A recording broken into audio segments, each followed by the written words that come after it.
Welcome to another edition of Learning Strategies. Learning Strategies. This is a live stream where we discuss strategies for learning, obviously, and we do this with no one other than the International Director for Education of the Society of NLP, Kate Benson. Let's call her in, and there she is. Hello, Kate. Hello, Joost. How are you? I am doing a reasonably okayish. Good. Is it nice there? It's beautiful here on the Isle of Wight. Yes, well, it's supposed to be to go to tropical temperatures at the end of the week, 30 degrees or higher. But so far it is reasonably. But you already have to. Good. We're British, so we always have to, as the Brits, we always have to talk about the weather first. Yes. So we do first. The Isle of Wight is beautiful weather, I hear. Absolutely beautiful weather. Yes. I've just had to come inside to do this. Right. So we should plan our holidays in the Isle of Wight. Well, yes, I think it's better than flying anywhere at the moment. I think it's flying. Yeah. I don't know what it's like in. I don't know what it's like in the Netherlands, but our airports are in chaos. Yeah, same here. The people are failing to catch their flights because they have to wait so long for a long time in line. It seems that if you abuse the people that work for you, and then you fire them, and they discover that they can do better work and earning more money, that they somehow don't come back when you need them. Weirdly enough. Yeah, you drive a wagon instead of having to deal with a load of awkward people. Yes. Loads of people have retrained as delivery people and wagon drivers and things. So you can go to the Isle of Wight. It's fine. You just have to get on the ferry. Yeah. Well, we have to fly there. We have to drive. I don't think or you could drive. Or Good. You can even get the tunnel. Yes, we drive through the tunnel, and then is this tunnel still negotiable?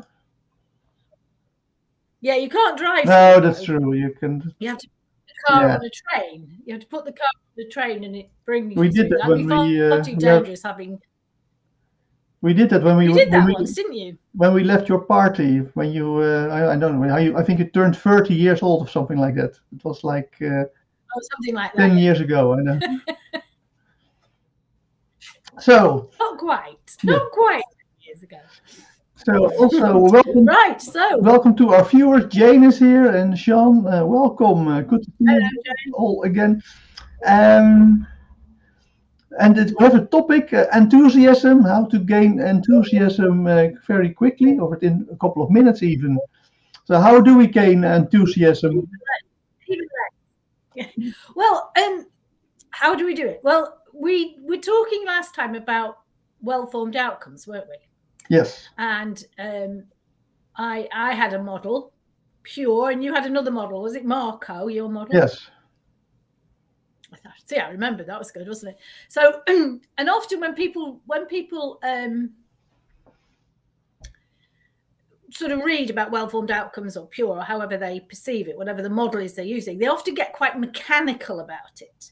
What I wanted to do today was to take that model and show you how it can gain enthusiasm in a very natural way, right? In a very conversational way, rather than it be, oh, have I met criteria or these 5 criteria, which is the way people tend to think about it. So the first thing I wanted to say, so this applies in 2 ways. Remember, just like with everything, I haven't actually shown my favorite slide ever on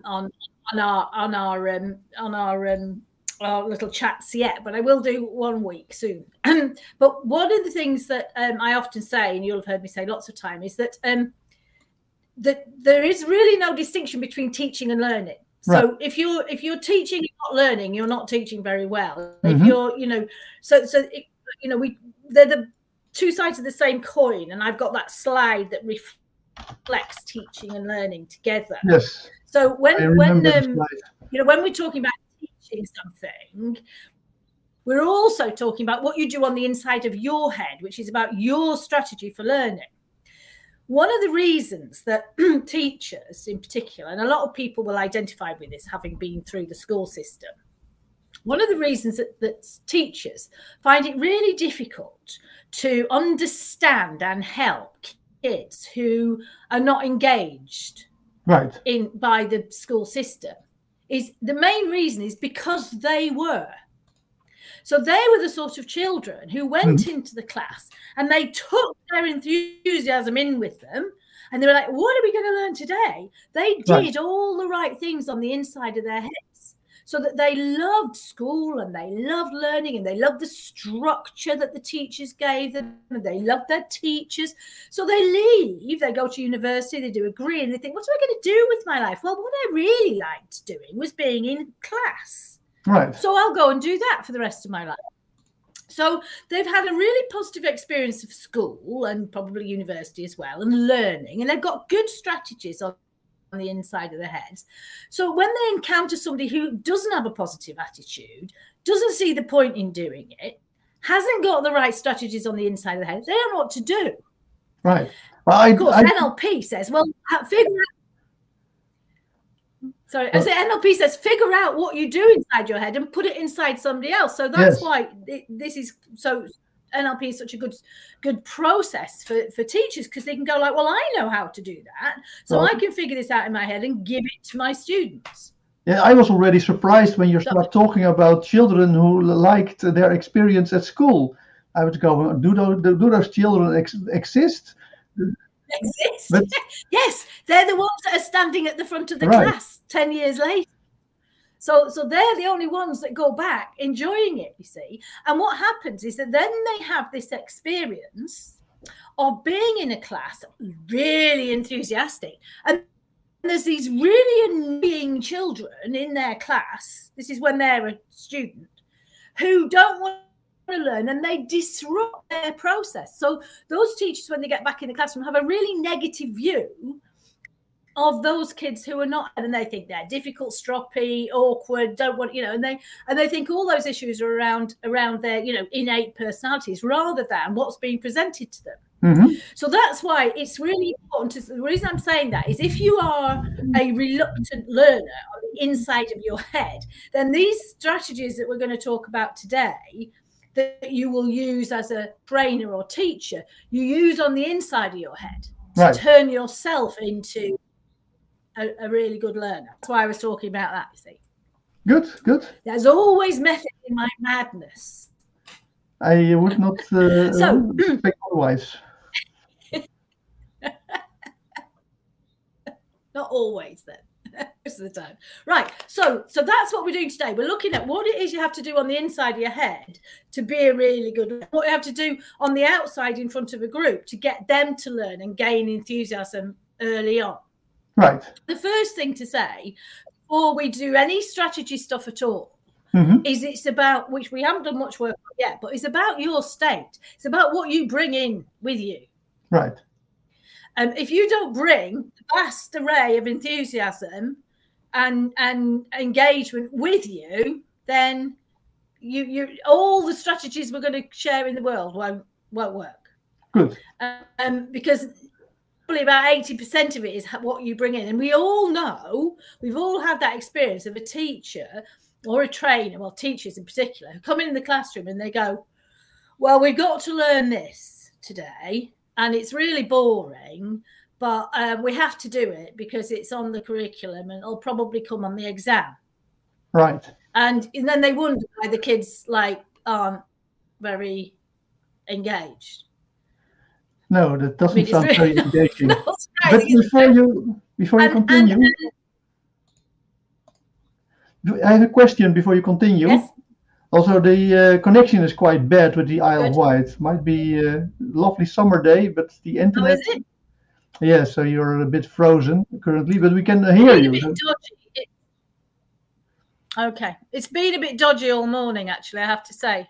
Yeah. And I can't nip out and see if you can do something about it. I don't know why. There's nothing going. You're unfrozen, but we can still hear you. So, and whatever you're saying is most important. So, ignore it. But I have a question that's more philosophical. Sorry. a more philosophical question to start with.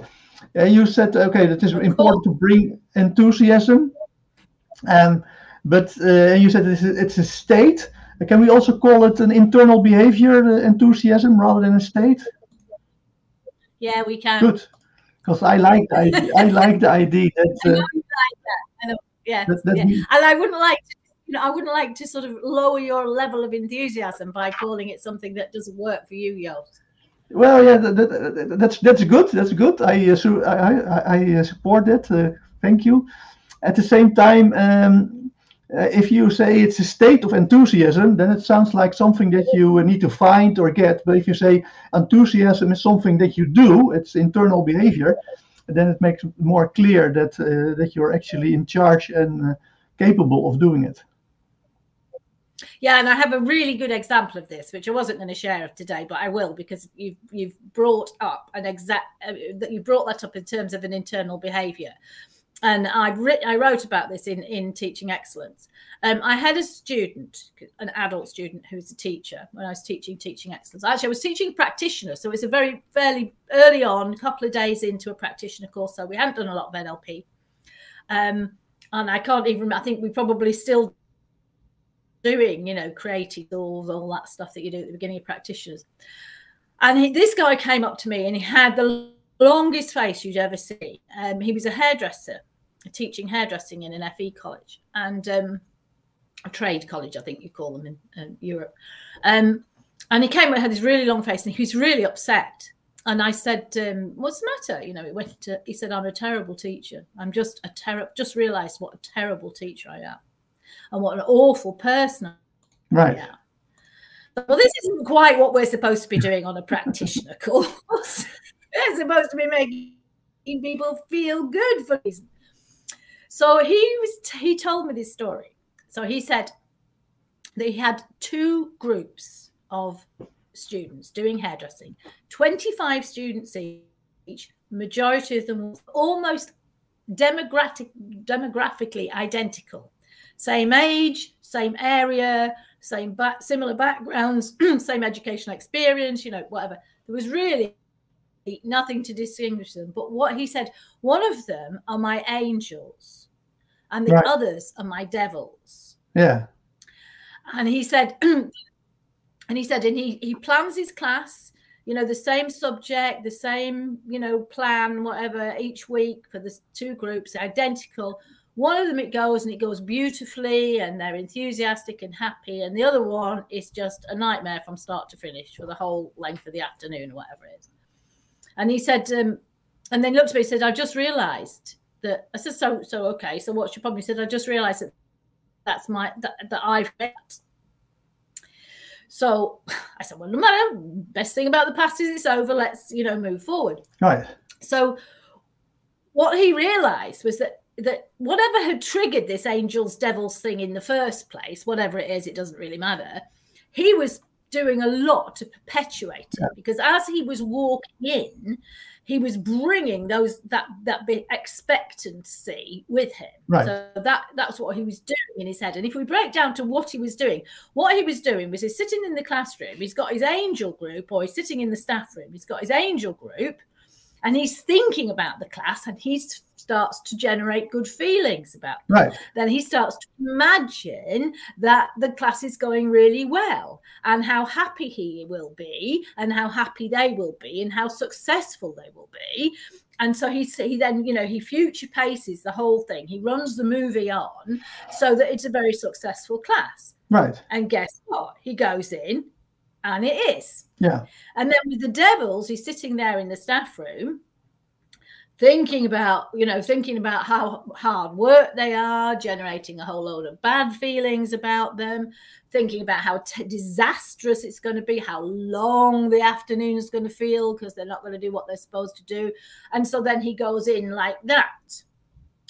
And guess what? They are. Yes. So that's a really good example of how almost identical situations, the same person even can do 2 different behaviors on the inside and get 2 different results. Because what we decided to do, remember this was in the very early days of an NLP course, as you know, my practitioners are often divided into 2 modules. Mm-hmm. Few weeks in between, so they do 4 days or so, and then they have a gap and do a bit of a project, and then they come back and do another 4 days. And of course, his was a perfect project, wasn't it? Right. So could do. So what he did, and he decided to do this, and again, he didn't need a lot of NLP to do this. He just decided to pretend with all his might that the devil group were his angel group. He just pretended that they were. So when he thought about them, he pretended they would behave just like the angels did. And he pretended that, and so he generated the same feelings about them. And we set up a bit of an anchor, which was that all this good stuff would come rushing back when he touched the door handle into the classroom. Right. That was going to be his whoosh moment. And he went in, absolutely pretending that they're angels. So when we talk about imagining, and this is almost what we're doing, we're pretending just like children do. But if you're talking about pretending, let's make clear that you're not promoting the as-if frame, right? Not fake it till you make it. No. This is actually actually making authentic mental imagery of the stuff that you can really do, rather than how you say, fake. Yeah. So on the inside, so he's pretending on the inside. And when I say it's like children do, children don't fake it till they make it. If they're cooking a dinner, if they're pretending to cook a dinner, they're doing everything that you would do if they were cooking a dinner. You know, They put the pan on the stove, and the stove is a pretend stove, but for them it's hot. So they do all of those behaviors. That's how they practice to be able to do something. They, when they're pretending to drive the car, they're there with their pretend steering, making all the right noises, and in their heads they are driving the car. So it's that sort of pretending, but it's using the imagination muscles, right, to work that up. And it took 20 minutes of a 3-hour session for the devils to turn into angels. Very good. So it's a really good example of a little bit of empirical research, where we actually we knew what the starting point was and what the end point was in a very, very, very clear way. Nice case that study. was all a very good case study, and it was all about his internal behaviors. Nothing else changed.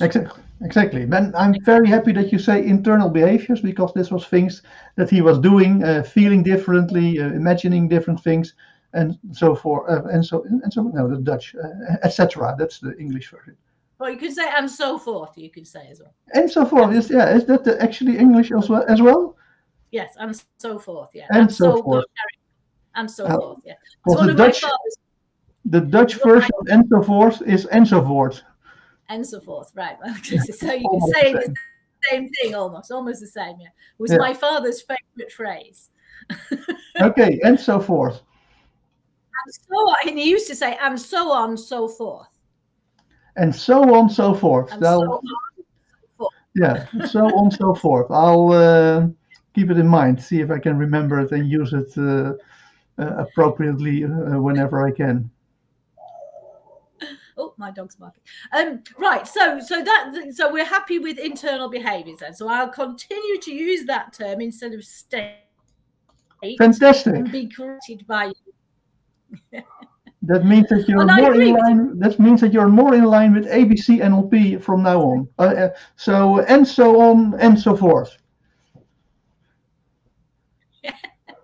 Well, you know that anyway. You know I've always been what do they call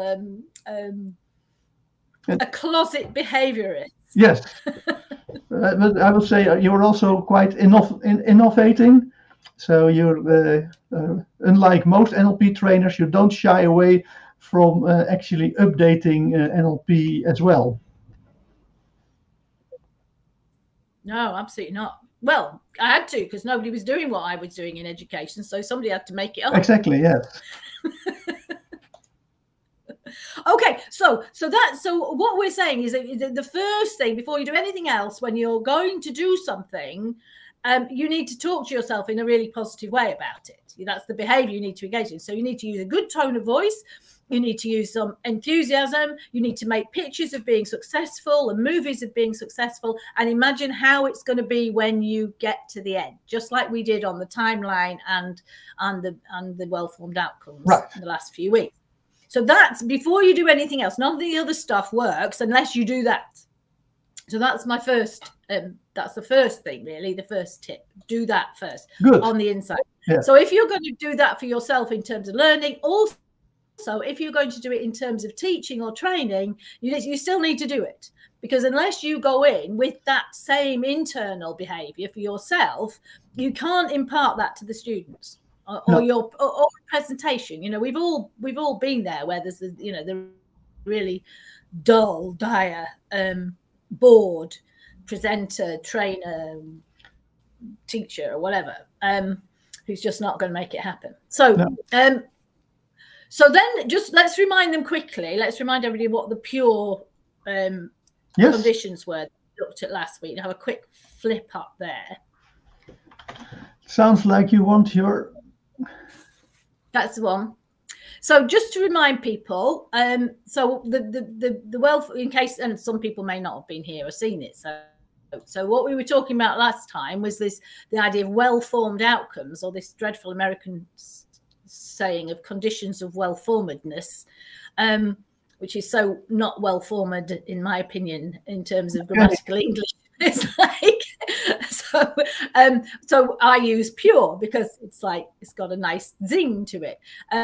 So stated in positives, underneath the person's control, they can control all the variables. It's based in reality in that they can test it. They'll know what it looks like, what it smells like, what it tastes like, what it feels like to have done it, and it conforms to their values in that it's ecological. Right. So it fits within their framework for values for life. So obviously we were going through that as a tick box, but I want to give an example of that. You can take that away now, Jos.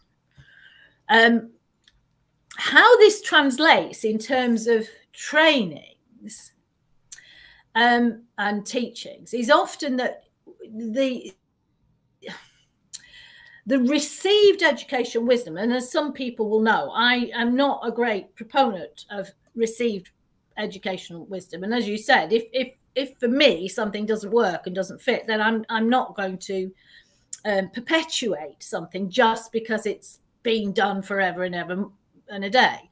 Right. And most of the inspection frameworks for teaching and training insist that the first thing you do is you give people the objectives of what they're going to be doing. So if it's a presentation, it's a sales presentation, they say, so the objectives of today will be that we understand our customers, that we explore the customer base, that we do da. So they go up usually on the, on the PowerPoint or on the screen behind as bullet points.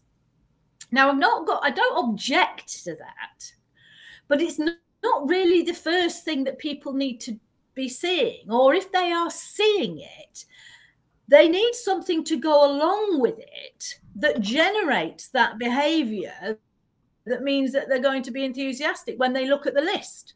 Right. So I'm going to give you an example. So the example I've got is that you're teaching a group of people. Now this could be unemployed adults, or it could be young people at 60 ready to go for their first jobs, or it may be people who are retraining or whatever. But so they need to be able to write a decent letter to get a job. Yes. Most people will accept that writing a decent letter is a good idea. So the bullet points would say something like, during this session, we're going to learn to write a job application, use the appropriate language in the letter, business language, learn the correct ways to address somebody, and use appropriate spelling and punctuation. So those would be the bullet points. I think I've got those on the screen. Have I got those on the screen? Yes, you do. I do. Oh, we do. There we are. Well remembered, Kate. I think I forgot that I put them on the screen. So that's what you would see. And that doesn't generate any state with it, does it? It doesn't create any behaviors. It's just a list. So you sit there looking at it going, all right, then. Well, you know, hit me with it then. So it doesn't generate any enthusiasm unless you do something on the inside of your head. Mm-hmm. So what technique for this is if you have to put your objectives up, which quite often people do, mm-hmm. as they're reading it, what's important is what you say about it. So rather than reading them, as I just did then, what you say is, right, imagine your dream job. Imagine that you've just how would it feel to get that fantastic job that you've always wanted? Picture yourself coming out of the interview. You've just done a fantastic interview. You look amazing. And the guy's or the woman's reached across the desk and said, congratulations, the job's yours. Imagine how wonderful that would feel. Imagine in a few years' time when you've had that job for a while and you're really, really flying high and starting to get all of the other things that you desire in life. How good will that be? So in order to get you to the point where you're going to have the opportunity to really influence that person and get the job, what you need is an absolutely exquisite letter that puts you up there. And what's important, there is some basics in here because we've got to be able to spell properly and punctuate, use the right terms, because those are important to getting you noticed, as well as all the wonderful things you're going to say in your letter. So what we're going to do today is we're going to do that first step to getting you your dream job. How's that then? Much better, I think. Okay, so right, we can lose that. Let's lose that. Objectives. So simply use the well-formed outcomes that we talked about before, whilst describing the objectives, whilst covering the objectives, generates the internal state that we've been talking about. Right. So does that make sense? Anybody got any questions about that? Yes, let's check with our audience. If you have, with our audience. Let's see, are they still there? Yes, well, they're probably shocked at the fact that you're frozen now and then. Yeah, sorry about that. Yes, that is no way about it. You have to deal with the I don't know, the spades that have been dealt. Or how you call it in English. Yeah, if you're watching this or you're participating, if you have any questions, please let us know, because we're. Okay, you're not moving, but you're heard loud and clear. Okay, they're sitting there listening. That's good. So it's really simple. If we want to generate enthusiasm, and right at the beginning, the first thing we do is we have to have it. Right. And the second thing we need to do is to use a number of ways of persuading other people. Now, there's a lot of other things we can do, which we're not going to cover today, which can enhance those things. So we can use some of the language patterns that we talk about in NLP, which we won't cover today, but some people may be familiar with. So, you know, if I say, I don't know if you've realized yet how important it is to write a really good letter. That's much more elegant than saying it's important to write a really good letter. Yes. Because what we're saying is you already know this, but you just haven't noticed it yet. Exactly. There's quite a lot of the patterns that, as we're describing what the activity is going to be, we can utilize those Milton patterns. But the first step is to just generate as vividly as you can what the person is going to get out of it. Because what they have going on in their heads and what you will have going on in your head before you learn something, if you're not convinced, is what I call a whiffing. Whiffing? Whiffing. So whiffing is the questions that you ask which say, what's in it for me? Ah, that I can remember. So when we're going to do something, and it's not just about learning, it's about most things. It's about, you know, it might be like filling the washing machine or mowing the lawn or all those things. in order to do something, we have to and want to do it. And even if we don't want to do it, what makes us do it is that there's something in it for me. Right. And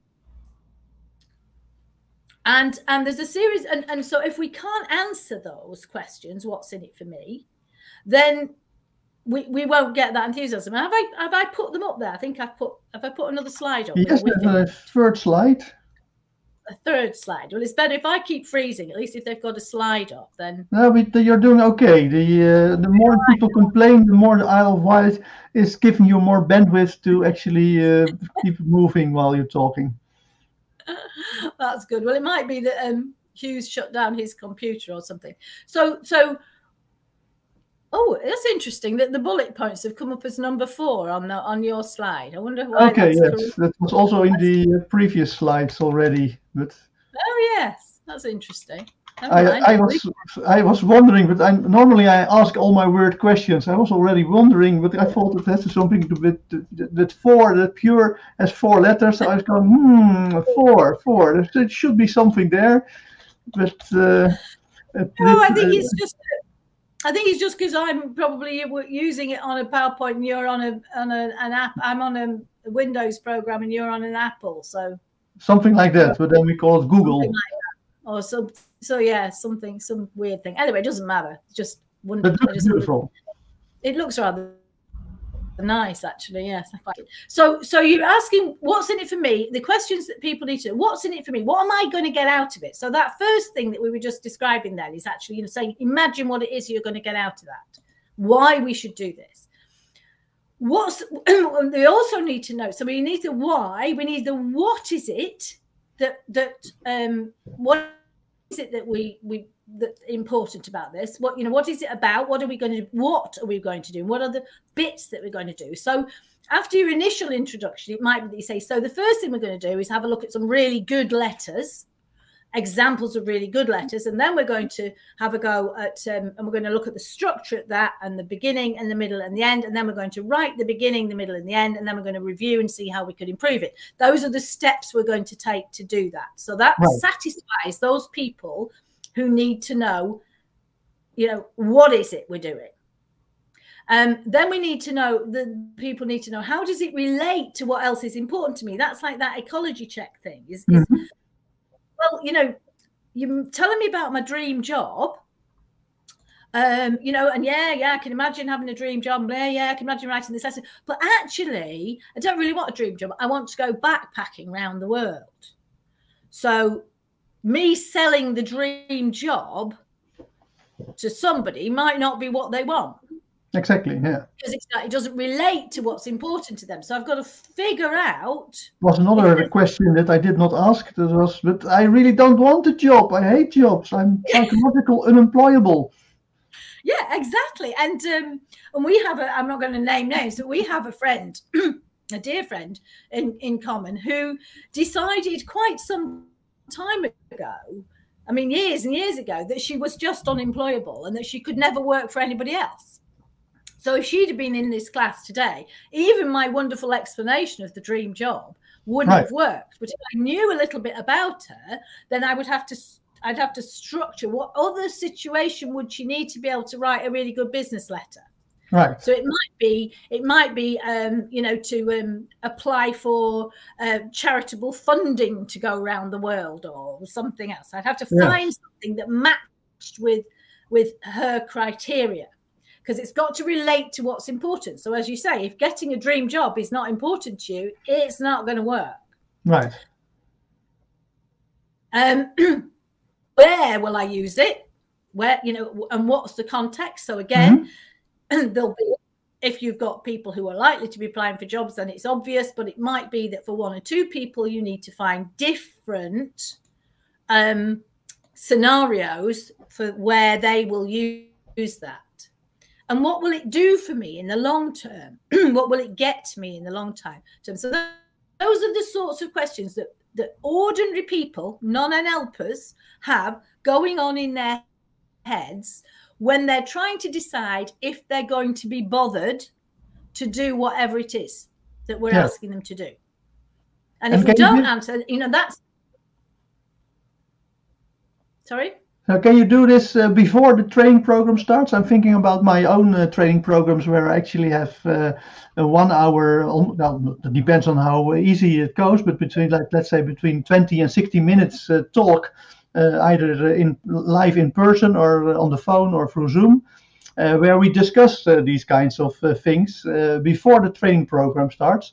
Is that also a possibility? Absolutely. I mean, it's really good to get these things out of the way so that they walk through the door. Because that, if you have the luxury, and I regard that as a luxury in quite a lot of situations, when we're managing our own training, we can structure all sorts of things like that in, which is a really good thing to do, because it means that you've already prepared them. You've pre-framed, if you like, their enthusiasm, their behaviors, right, so that when they walk through the door, they're ready.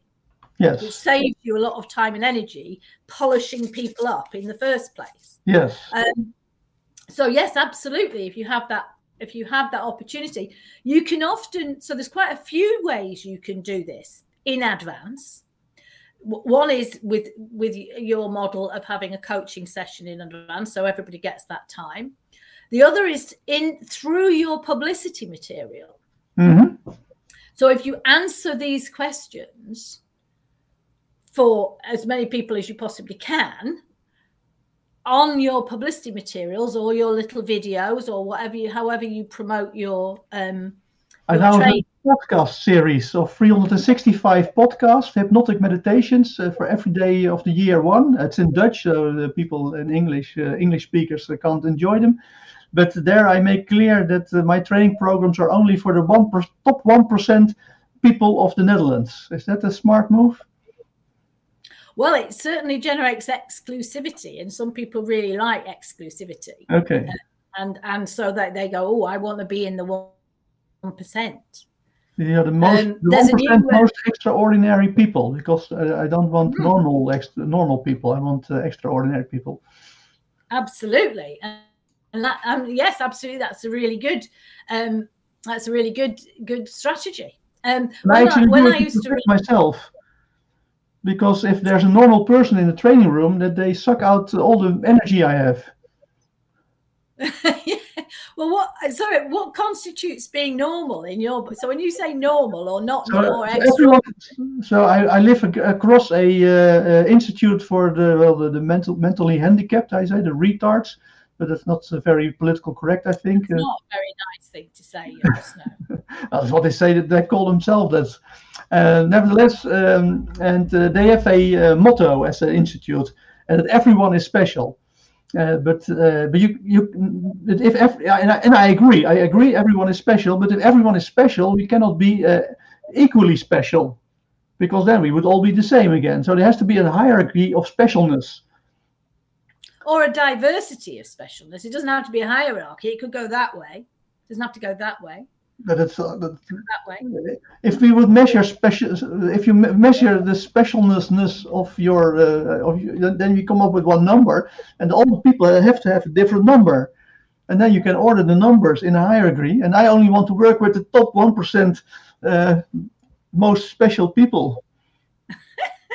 And everybody else, the other 99%, is that how you get normal. Is that how you get rid of somebody then? If you so let me say, so somebody in your book, very normal, comes into your class, and you said that's how you protect yourself. What's your strategy then? I try to make it that they don't come into my classroom in the first place. Sometimes it fails, because sometimes they go under the radar. And they pretend to be one of the top 1%, and they just like 50% range, and then they suck all the energy out of me, and out of my training program. It sounds very elitist. Yes, I hope so. Well, I used to do this in a slightly different way and use a different set of criteria. So absolutely, you can set your criteria for what you want to come through the door, and make sure that those people who are coming through the door have those criteria. So when I used to run the Shamanics program for Dr. Bandler, which some of people may remember, the first filter we set up was the title. Right. So the title was called Altered States, Shamanic States, and Basic Brain exploration. And it was such a ridiculous, long, sort of nonsense title that there was a filter that operated. So most people went, what? Well, I don't know what that's about. And then just dismissed it. And then a very few people would go, wow, that sounds really weird. I want to go on that. Right. And so the first filter was just the name, which was perfect genius, really. I mean, it was Richard's idea, not mine, so I can't claim credit for it. But I didn't even realize when he gave it to me. I thought, how am I going to sell that? And actually, that was exactly the point. I couldn't sell it, so people had to already have decided that they wanted to do this ridiculously sounding program, or have heard from it from somebody else or whatever, before they picked the phone up. And then they had to ring me, or they had to fill in an application. Well, they had to fill in an application. Most people I spoke to, some of them very briefly, and they would say to me, some of them would ask me these questions. And one of the questions that they would often ask, they would go, what am I going to get out of it? Which is that, how does it relate to what's important to me? Or what will the learning do for me? Right? What's in it for me? Say, well, you know, what's in it for me? Yeah, what's in it for me? Or what am I going to get out of it? And I used to just say, wrong question. Right. Ask me another question. And they said, well, what do you mean wrong question? I said, because that's not the right question. The question is, what are you going to bring? So that would often, then that would filter out a whole load of people, because some people go like, oh, well, I really like that idea because I've done this and I want to meet people who do this and I can, you know, and then I go, okay, you can come. But if they went, well, if it's all about what am I going to get, what's the hit I'm going to get? And we see that quite often on NLP courses, don't we? We see course junkies who turn up wanting the hit. Right. That, you know, they want the fix, they want the hits, do it to me, rather than what am I contributing, what am I bringing, what am I giving? Because the more you put in, the more you're going to get out, etc. So that was the next filter. What are you bringing? And there were a few others in terms of what your past experience was, but that generally meant that was my gatekeeping process. And so what you've described to me, what you do is your gatekeeping process. Definitely. That does two things. It filters out those people you don't want on your trainings, and it also gets those people who you do want ready with their enthusiasm from when they walk through the door.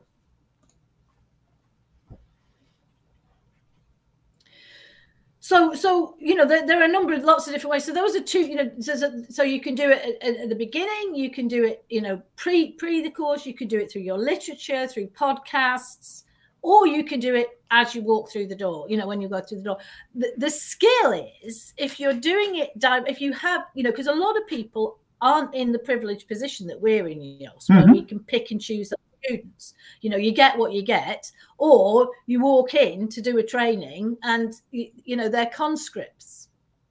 And one of the reasons I generated a lot of this material around gaining enthusiasm was because I spent years walking into organizations faced with a group of conscripts. So I had to find ways of bringing them on board. My very, very first one, which really made me laugh when I was quite young and naive, and I was asked, it was before I'd done any NLP, and I was a trained counsellor, and because it was one of the things that I did as well as being a teacher, and I ran counselling programs, and I was asked to go into a special school to teach some basic introduction to counselling skills to this group of teachers. And you never know, you know, what the agenda is that you're walking into in these situations. It's one of the things I quite like about it, because I like to be on my toes on those things. So it doesn't worry me. I like the challenge of not knowing. So I walked in, and my first exercise was I was going to have two flip charts, one on one side and one on the other, so we could work out what was and wasn't counselling, because sometimes people think it's advice giving and other people think that it's mentoring or it's telling people what to do and all that. So I wanted to just sort out from them what they thought counselling was and what they thought it wasn't. So I put the two flip charts and I wrote counselling is and counselling isn't. What is counselling? What is counselling, it says. So I started off, I did my introduction, they're all sitting there. There's some really weird dynamic going with the head teachers who's sitting by the door, which was saying quite a lot. They were sitting by the escape route. And I picked up my pen and I went, what is counselling? And this very loud voice said from 3/4 way back, not our job. And that was so the whole session that I got planned just went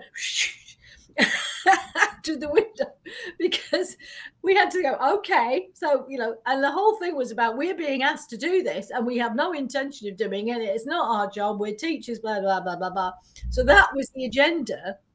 So that's why I started to work out what these questions were that we needed to be able to get answered, because there wasn't any point in going and starting an activity where everybody was just going to absolutely, you know, sort of go, no, we're not doing that. You know, we're not, that's not on our agenda.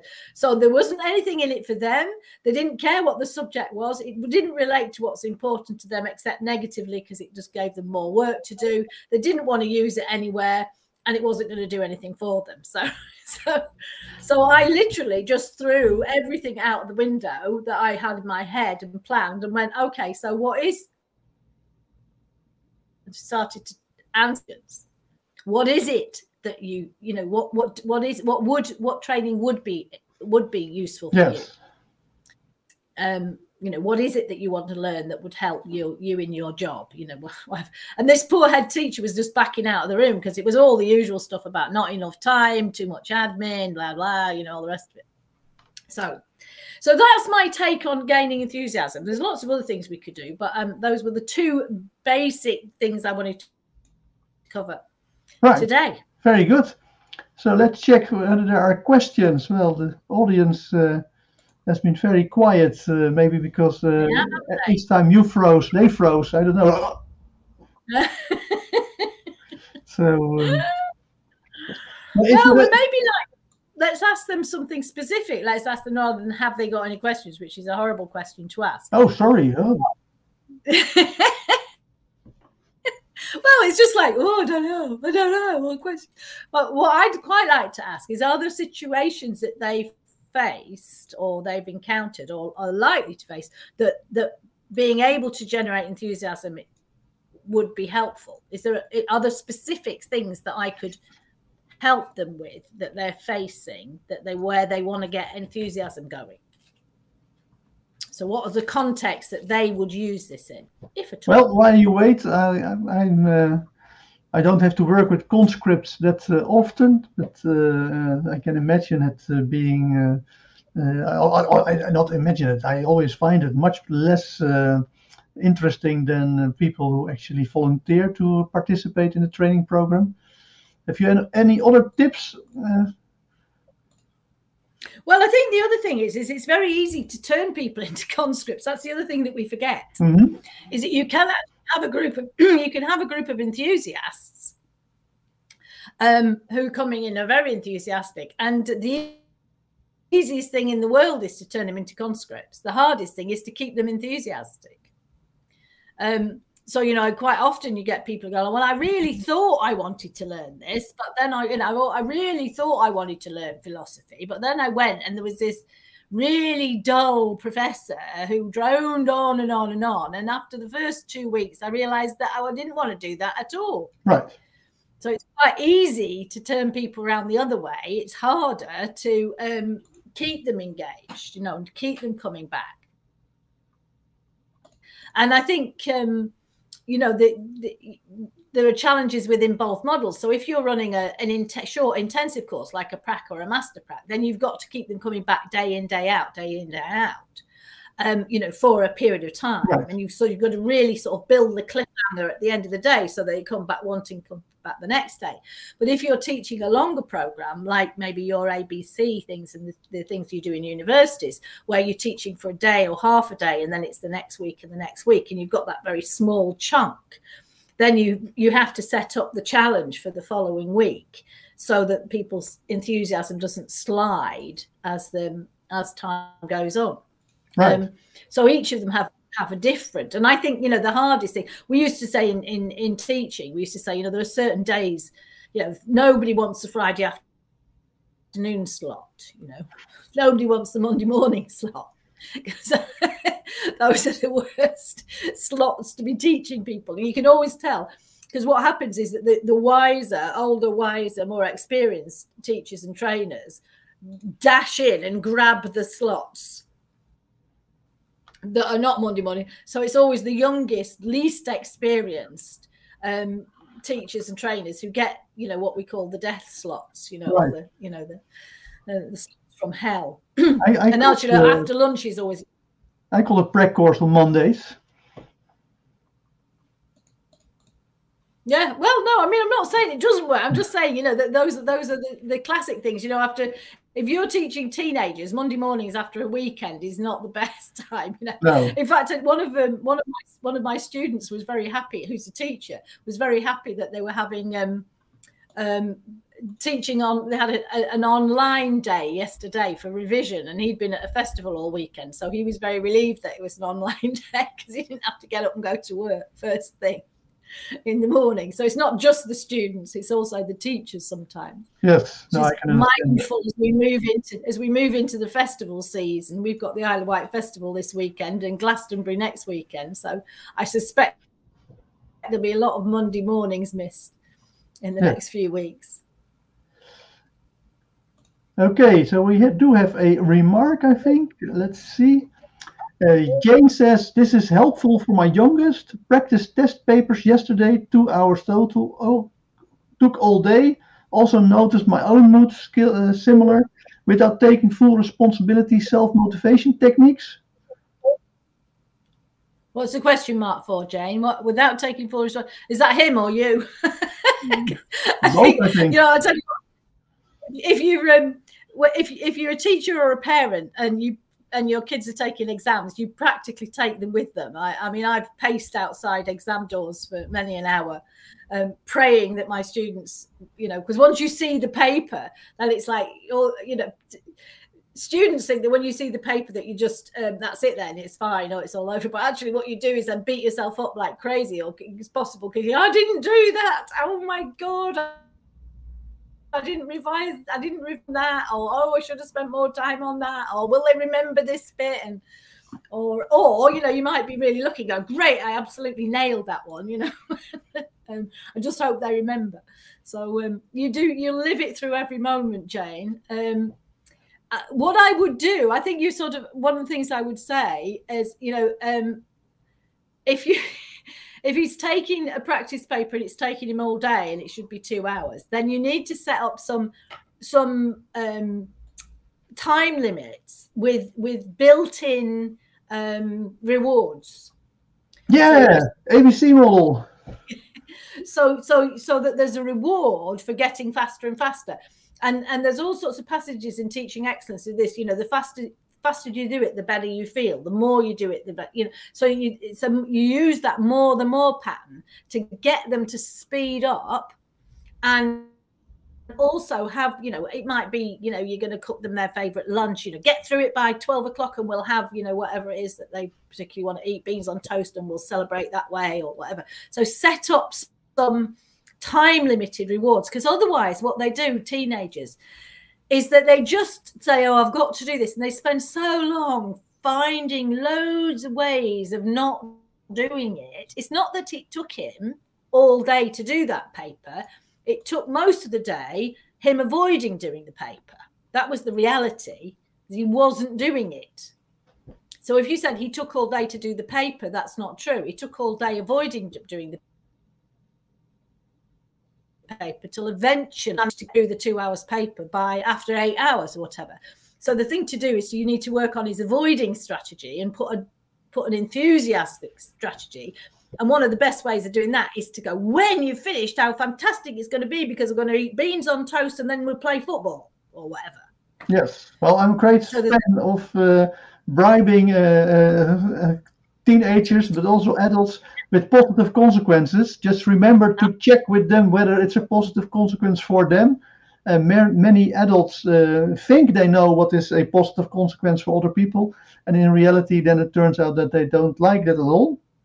But if you figured it out, especially mothers and teenagers, we all think we know what our teenagers want, but usually they're not even telling us what they want.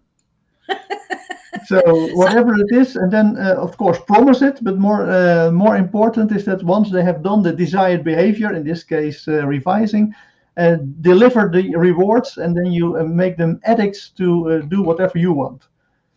Absolutely, absolutely. And so that, and all of these strategies we've been talking about are all leading to those positive consequences, because all of them are about setting up the positive consequences that either you can give them, in Jane's case, or they can give themselves if they engage in the learning behavior that you want. So, thanks.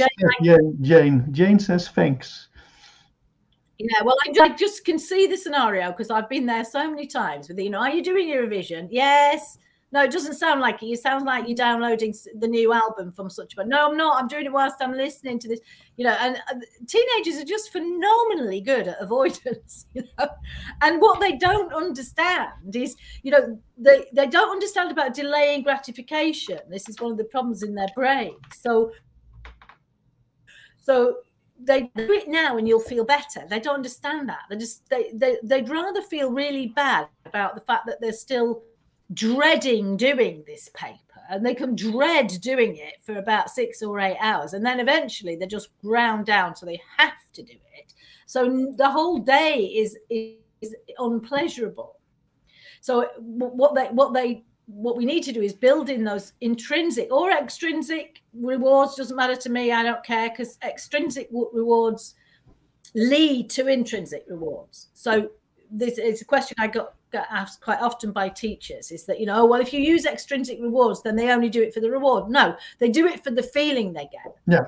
And if they learn to do it for the feeling they get, and then initially it's external to them, that some external reward gives them the feeling, then you can build it so that it becomes an intrinsic reward, so they feel good just because they've done it.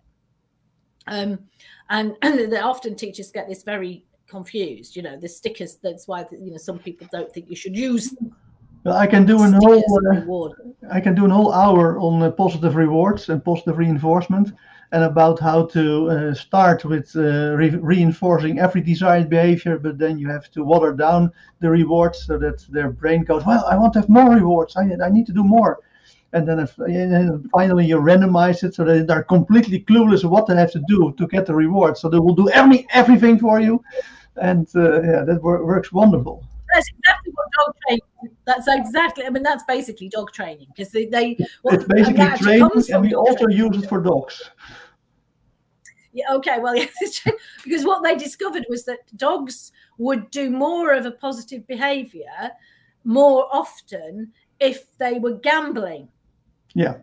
So gambling if they got the reward every time they did it, they were less enthusiastic than if they sometimes did and they sometimes didn't, because the gamble about whether they would get it or not made them. So if they didn't get it, they would do it more and more in the hope that the gamble would pay off and they'd get it again.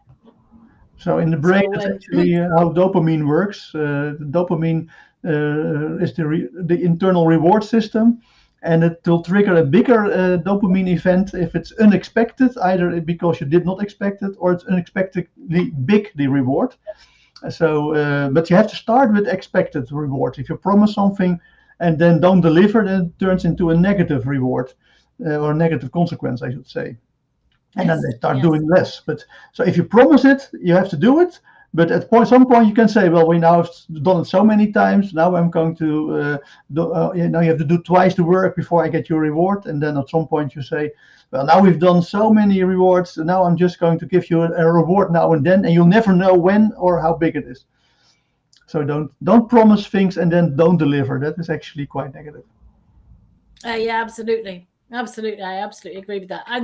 Well, perhaps you should plan a whole hour on rewards then. Yes, well, maybe next week. How about it? Well, next week, I'm probably not going to be here next week, so you could either do it without me, and I'll watch it. 2 weeks. I'll catch up. I think I'm on Mainland on Tuesday. No problem. So I And don't in 2 think I'm weeks, gonna are be you available in 2 weeks? Yes, I'm definitely available So in we'll 2 do weeks. rewards on 2 weeks.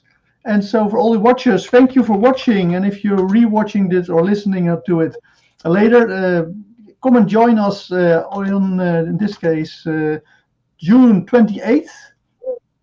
And then we will talk about rewards. Kate will explain how she uses rewards in her learning strategies, and I can comment or intervene or ask difficult questions based on everything I know about applied behavioral analysis, which is basically the science of programming people in a positive way with positive consequences. Well, I think what we'll do, Joost, is I'll explain what I do with rewards, and you can explain why it works. Good. That's also excellent idea. Your model. So, Let's thank do you it like that. everyone for watching and listening. Thank you, Kate, for having another great hour with you. Hopefully, in 2 weeks' time, the Isle of Wight has fixed its bandwidth problems. Yes. And then we'll speak again in 2 weeks. Bye bye. All right. Thank you very much. Bye-bye. Bye.